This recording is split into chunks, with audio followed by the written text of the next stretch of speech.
Veeru academy के YouTube channel पर आप सभी साथियों का स्वागत है। सभी को गुड मॉर्निंग, जय हिंद। आप सभी लोगों को कृष्ण जन्माष्टमी की हार्दिक शुभकामनाएं। मैं भगवान श्री कृष्ण से यही प्रार्थना करता हूं कि आप लोगों का जो जीवन है वो खुशहाल, मस्त और अपने अपने मोबाइल पर व्यस्त रहे। डियर, बात कर लेते हैं आज की शिक्षा जगत से जुड़ी हुई तमाम खबरों पर। लेकिन जितने लोग चैनल पर पहली बार जुड़ रहे हैं, सब्सक्राइब करके बेल आइकन प्रेस कर लीजिए।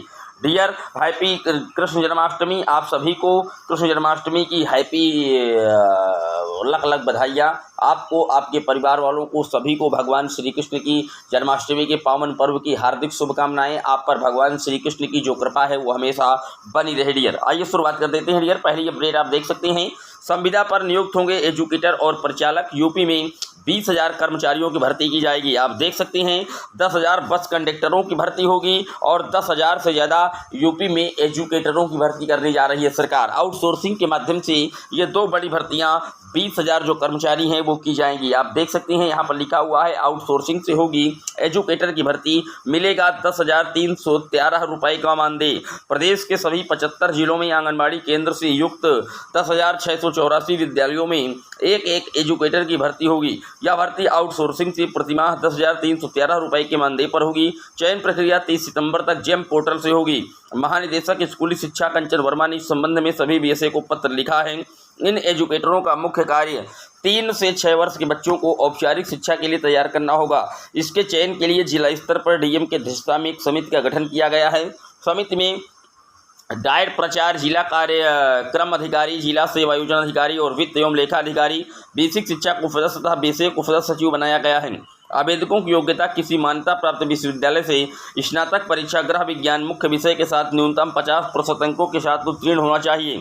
आयु 1 जुलाई 2024 को 40 वर्ष से अधिक ना हो तथा न्यूनतम 18 वर्ष से कम ना हो। ये पूरी जो भर्ती प्रक्रिया आप देख रहे हैं डियर, आउटसोर्सिंग से एजुकेटर की, ये पूरी तरीके से मेरिट बेस पर इसका जो चयन है वो किया जाएगा। डियर, बात कर लेते हैं अगली अपडेट की। अगली अपडेट आप देख सकते हैं 10 दिन में 4 रोजगार मेले लगेंगे और 30,000 लोगों को नौकरी दी जाएगी। 27 को मैनपुरी, 28 अगस्त को अलीगढ़, 1 सितंबर को मिर्जापुर में आयोजन होगा। यहाँ पर आप देख सकते हैं युवाओं को रोजगार से जोड़ने के लिए प्रदेश सरकार मिशन रोजगार के तहत रोजगार मेले का आयोजन कर रही है। अगस्त में अब तक 3 रोजगार मेलों का आयोजन हो चुका है। अब आगामी 10 दिनों में 4 जिलों में रोजगार मेले लगेंगे। इन मेलों से लगभग 30,000 युवाओं को रोजगार दिया जाएगा। वहीं पर आप देख सकती हैं योगी आदित्यनाथ कह रहे हैं कि 2 साल में 2 लाख युवाओं को सरकारी नौकरी देने का भी इनका लक्ष्य रहा है। जबकि अगर इस समय की बात की जाए तो इन्होंने कहा है कि उत्तर प्रदेश में पुलिस भर्ती में 60,000 जो भर्ती है वो की जा रही है।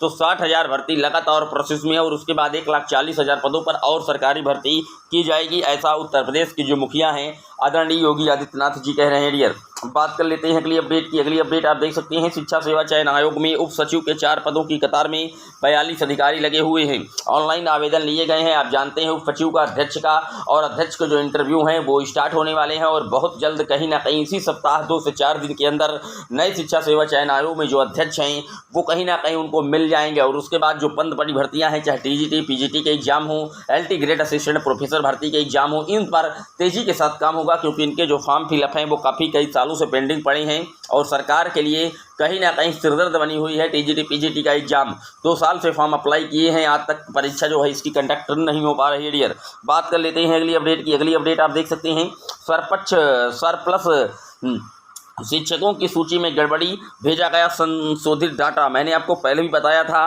कि जो छात्र शिक्षकों का अनुपात है इसको समायोजन की जो प्रक्रिया चल रही है इसके तहत शिक्षकों की जो आवश्यकता वाले विद्यालयों की सूची एवं सरप्लस शिक्षकों की सूची बीएसए के लॉगिन के सही डाटा होने पर प्रश्न उठ गए हैं। पहले भी मैंने आपको बताया था कि डाटा कहीं ना कहीं गलत दिया जा रहा है और अंततः देख सकते हैं फिर से गड़बड़ी उजागर हुई है और संशोधित जो डाटा है वो एक बार पुनः भेजा जा रहा है। डियर, बात कर लेते हैं अगली अपडेट की। अगली अपडेट पुलिस भर्ती के एग्जाम चल रहे हैं। लगातार कई शिफ्टों में इसके एग्जाम होने हैं और इस बार पुलिस भर्ती में पूरी तरीके से कड़ाई का पालन किया जा रहा है। सेंटर्स पर जयमर इत्यादि लगाए जा रहे हैं और गहन छानबीन के साथ जो KYC के माध्यम से अभ्यर्थियों को अंदर लिया जा रहा है। वहीं पर अगर बात की जाए पुलिस भर्ती में अभ्यर्थियों ने सत्याग्रह पर बताए हैं कि लगातार जो सवाल हैं सत्याग्रह पर पूछे गए हैं। 300 प्रश्नों के लिए 2 घंटे जूझते रहे अभ्यर्थी। कई सवालों ने उलझा दिया है। आप देख सकते हैं किस तरीके के जो सवाल हैं वो आ रहे हैं। भारत में राष्ट्रीय सुरक्षा गार्ड का उद्देश्य क्या है? भारत छोड़ो आंदोलन किसके जवाब में किया गया? भारत में महात्मा गांधी के नेतृत्व में सत्याग्रह का पहला सफल उदाहरण कब हुआ? यूपी का कौन सा शहर हिंदी और संस्कृत भाषाओं में विशेषज्ञता रखने वाले शैक्षिक संस्थानों के लिए जाना जाता है? इस तरीके के कई जो सवाल हैं वो लगातार आप देख सकते हैं कि आ रहे हैं। और 22% अभ्यर्थी लगातार तीसरे दिन जो है इन्होंने एग्जाम छोड़ दिया है। तो पुलिस का जो एग्जाम है वो लगातार कंडक्ट हो रहा है। डियर अब बात कर लेते हैं बीएड वर्सेस डीएलएड का जो मामला सुप्रीम कोर्ट में 11 अगस्त 2023 को जजमेंट आया था, वो किस तरीके से 69,000 शिक्षक भर्ती में ब्रेकर बन रहा है। डियर आप जानते हैं कि 69,000 शिक्षक भर्ती में जो 6800 की सूची जारी की गई थी आरक्षण की विसंगति को लेकर के, उसको पहले ही रद्द किया जा चुका है खंडपीठ इलाहाबाद के सिंगल बेंच और साथ ही साथ डबल बेंच के द्वारा। अब हुआ ये कि सरकार इस आरक्षण के लिपापोती से बचने के लिए सरकार कह रही है कि हम जो हटेंगे 7,000 जनरल के शिक्षक, उनको कहीं ना कहीं हम समायोजित करेंगे और कैबिनेट से एक प्रस्ताव लाएंगे, कैबिनेट में से हम इसको पास करके उनको समायोजित करेंगे। देखिए उनको इतना आसान समायोजित अगर आप कर देंगे तो 11 अगस्त 2023 का जो जजमेंट आया है वहाँ पर साफ तौर पर लिखा गया है कि बीएड का एक भी जो कैंडिडेट है वो 11 अगस्त 2023 के बाद किसी भी पद पर पोस्ट पर अलाउ नहीं होगा। अब यहाँ पर आप समायोजित करेंगे तो बीएड के कैंडिडेट भी यहाँ पर हटेंगे, तो उनको किस तरीके से समायोजित करेंगे? दूसरी बात, इलाहाबाद हाईकोर्ट का जजमेंट आपने पढ़ा होगा, 2 नए मैटरों में जजमेंट उन्होंने दिया था कि 69,000 शिक्षक भर्ती में एक भी अतिरिक्त पद नहीं ऐड किया जाएगा। और ये जजमेंट सेम सुप्रीम कोर्ट में भी दिया गया था जब 51,112 पदों का खाली होने का हलफनामा योगी सरकार ने सुप्रीम कोर्ट में 2018 में ही दाखिल किया था। तो इस तरीके से जो 11 अगस्त 2023 का बीएड बनाम डीएलएड वाला मैटर है, Devesh Sharma versus union of India का जो जजमेंट आया है,